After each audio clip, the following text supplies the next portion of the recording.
kembali lagi dengan kelompok 6. Di sini di podcast kali ini kita kedatangan dua narasumber. Di sini saya sebagai wawancara.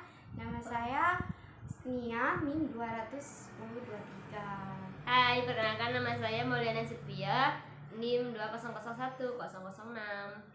Saya Lailatul Zahra, NIM 2001014.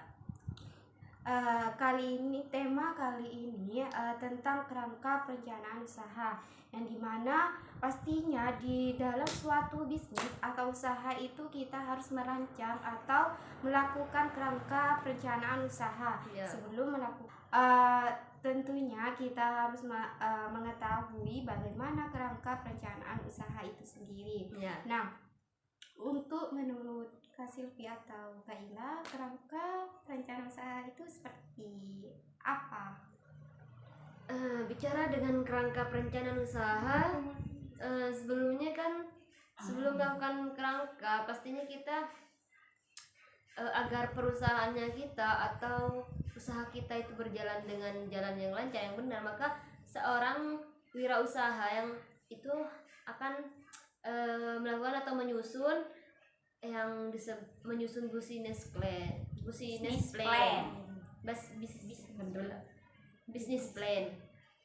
Nah, apa sih business plan?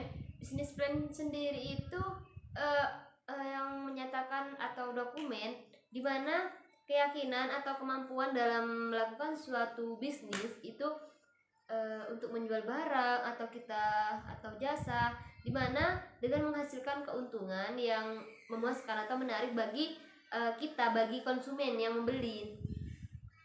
Nah, jadi lebih tepatnya itu mengungkapkan atau daya tarik dari harapan sebuah bisnis kepada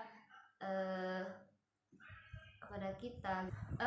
Banyak ya, menurut business plan itu banyak sekali pengertiannya, di mana kita lanjutin. Nah, betul sekali teman-teman, bahwa kita untuk melakukan sebuah usaha itu sebelumnya kita perlu mempersiapkan suatu bisnis plan, di mana bisnis plan ini berisi mengenai rincian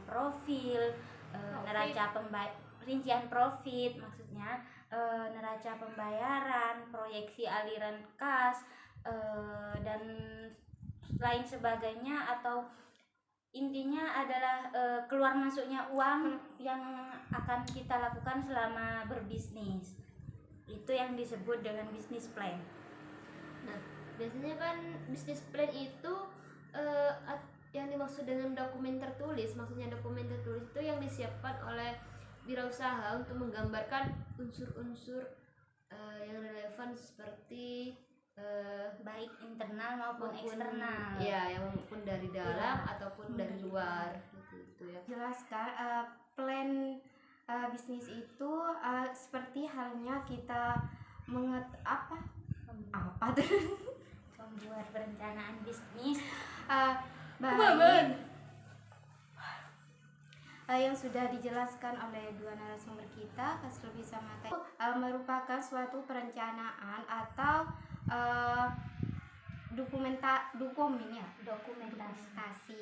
dokumentasi untuk melakukan suatu kerangka perencanaan usaha.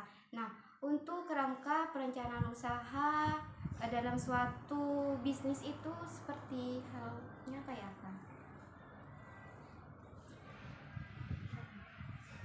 Perencanaan usaha pada umumnya menurut pokok-pokok pikiran adalah yang pertama, nama perusahaan. Tentunya kita harus membuat nama perusahaan yang untuk agar kita mempunyai brand. Kita itu yang penting, kita harus punya brand. Selanjutnya adalah lokasi, di mana lokasi perusahaan kita akan didirikan. Tentunya dalam memilih lokasi ini sangat banyak pertimbangan ya. Kita harus ada beberapa hal yang perlu kita tinjau untuk memilih sebuah lokasi. Yang pertama itu bagaimana sumber daya yang akan digunakan dalam usaha tersebut. Selanjutnya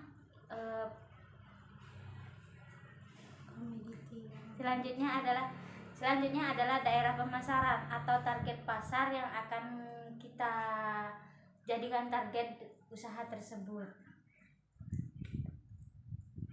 Pokok pikiran selanjutnya yaitu komoditif yang akan diusahakan. Ya.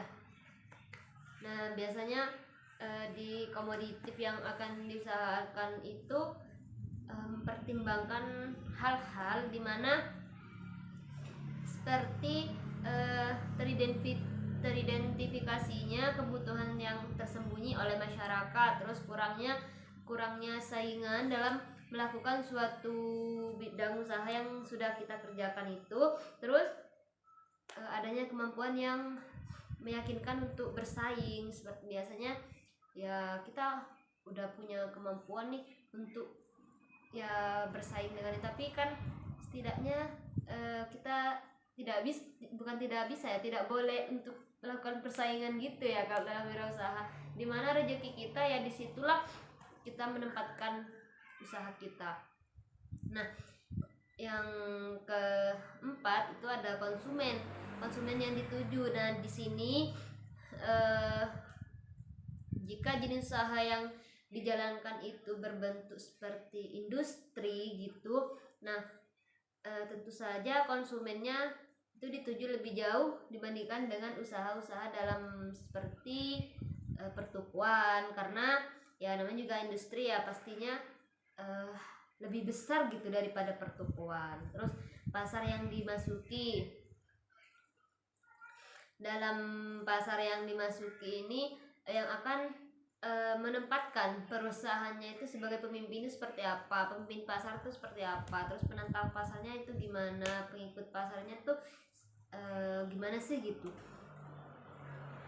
Terus ada partner yang diajak kerjasama, yang pastinya dalam melakukan perencanaan usaha itu ya kalau kita bangun dengan sendirian, tidak ada bantuan atau dukungan dengan orang lain, pastinya kan tidak bisa ya, susah ya, karena kita hidup itu sebagai makhluk sosial, kita ada timbal baliknya, kita sebagaikan simbiosis mutualisme. Nah, terus ada personil yang dipercaya untuk menjalankan perusahaan seperti ketua manajemennya, atau ya istilahnya manajemen yang berhubungan dengan uang gitulah ya Kak. Terus jumlah modal yang diharapkan itu dan yang tersedia, karena modal itu ya balik lagi dengan podcast sebelumnya, namanya juga modal, pastinya dalam melakukan perencanaan suatu usaha modalnya tuh harus tersedia, harus ada gitu.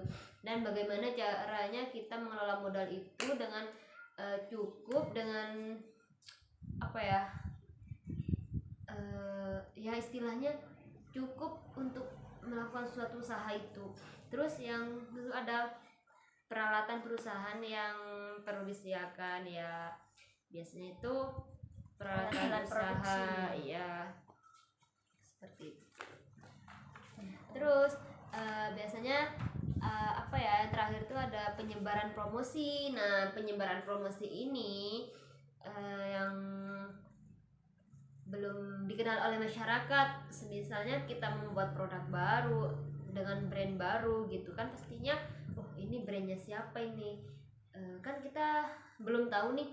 Jadinya kita bisa melakukan penyebaran promosi ini biasanya bisa kita lewat dengan leaflet, sosial media, atau poster yang dibagikan. Tapi itu kalau sekarang kan lebih ke sosmed ya, kalau sekarang lebih ke sosmed, jadinya apa-apa kita langsung update gitulah ya.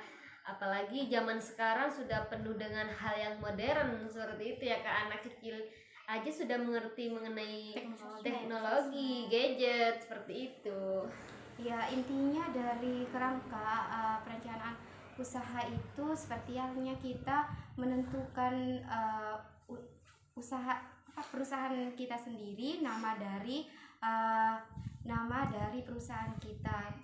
Kita itu harus mempunyai nama usaha sebagai brand kita untuk melakukan uh, produksi, ya kan ya, untuk dan juga kita harus melakukan mencari lokasi yang strategis, yang dimana banyak konsumen yang bisa daya tarik untuk usaha kita. Dan selain itu kita harus menentukan membuka usaha itu, kita harus melihat dari sekitar lingkungan kita, apa yang dibutuhkan masyarakat sekarang. Itu tidak hanya asal-asalan membuka usaha itu sendiri. Nah, contoh dari perencanaan usaha atau bisnis plan itu seperti apa ya, Kak? Untuk contoh bisnis plan itu sendiri adalah tergantung perusahaannya ya Kak. Setiap perusahaan itu kan pastinya berbeda-beda. Namun secara umum bisnis plan itu merupakan seperti proposal atau mungkin dokumen rahasia untuk perusahaan itu sendiri yang pastinya secara umum itu mencakup halaman depan, daftar isi, rangkuman eksekutif, penjelasan mengenai perusahaan atau profilnya, terus pemasarannya bagaimana gitu ya, teknik pemasarannya, barang dan jasa yang dihasilkan, terus usaha meningkatkan penjualan, permodalan, dan appendix. Intinya adalah bisnis plan itu seputar perusahaan itu sendiri, atau sistem yang digunakan dalam suatu perusahaan itu sendiri adalah tercakup di dalam bisnis plan itu. Iya. Karena dari suatu usaha itu semisalnya kan tidak kayak toko gitu ya. Kalau perusahaan itu kalau pengen besar atau dikenal banyak orang, pastinya kita harus kayak menggunakan proposal untuk mengajukan ke klien kita, kan seperti itu, untuk membangun, untuk meninggikan perusahaan kita dan banyak dikenal oleh orang lain. Nah, untuk bisnis plan secara sederhana itu seperti apa ya, Pak? Untuk isi dari bisnis plan yang sederhana itu pastinya tidak jauh dari beberapa aspek-aspek yang sudah tadi dijelaskan oleh Kak Ilanya. Ya pastinya berbeda ya dari perusahaan ini sama perusahaan itu, dan sesuai dengan perusahaan yang dimiliki. Nah, berhubung dengan isi bisnis plan ini yang sederhana, pastinya tentunya ada latar belakang yang mempermasalahi dari suatu perusahaan itu ya. Pastinya ada latar belakang, terus identitas dari pemiliknya. Nah, identitas pemiliknya itu ya dari nama pemiliknya, seperti itulah namanya juga identitas dari tanggal lahir, alamat, dan sebagainya. Terus data perusahaannya di sini ya mengenai nama perusahaannya apa, alamatnya di mana, ya lebih ke profil. Terus aspek produksinya. Nah, aspek produksi ini jenis dan jumlah barang atau peralatan mesin lah, seperti itu. Terus aspek pemasaran ya menggunakan teknik apa, terus seperti ya distribusinya itu bagaimana ya, namanya juga aspek pemasaran ya. Yang terakhir itu ada aspek keuangan. Aspek keuangan ini kebutuhan atau rata-rata per bulan untuk melakukan produksi itu berapa gitu. Jadi ya lebih ke uang modal gitu, uang masuk atau keluar gitulah ya. Seperti itu sih Kak kurang lebihnya untuk isi bisnis plan yang sederhana. Baik. Nah, inti dari podcast kali ini tema tentang kerangka perencanaan usaha. Nah, intinya bisnis plan itu dokumentasi dari suatu perusahaan. Perencanaan atau kerangka dari usaha itu pastinya kita harus mempunyai modal terlebih dahulu kan ya, baru kita merancang kayak seperti nama perusahaannya, untuk brand kita, produk-produk kita nanti. agar banyak dikenal orang, dan juga kita harus menentukan lokasi yang strategis dan konsumen apa yang dibutuhkan oleh masyarakat sekarang, dan juga kita harus mengetahui cara promosi dari produk kita sendiri, dan juga dalam suatu perencanaan itu perencanaan perusahaan itu kita harus memilih partner yang intinya itu jujur dan bekerja Disiplin. keras kan ya. Kalau misalnya kita hanya memilih partner yang asal-asalan gitu, takutnya perusahaan kita itu tidak berkembang, nantinya hanya stuck di situ aja gitu. Makanya kita harus memilih partner yang jujur dan juga bekerja keras. Nah, seperti itu. Dan selain itu juga dalam perencanaan usaha atau bisnis plan itu kita harus mempunyai kayak seperti proposal untuk mengajukan agar brand atau Perencanaan produk kita itu banyak dikenal orang, agar perusahaan kita itu lebih berkembang gitu, tidak hanya di situ. Nah, baik, cukup sekian presentasi atau podcast kita. Semoga bermanfaat bagi kalangan anak-anak muda sekarang. Assalamualaikum warahmatullahi wabarakatuh. Nah, terima kasih semua.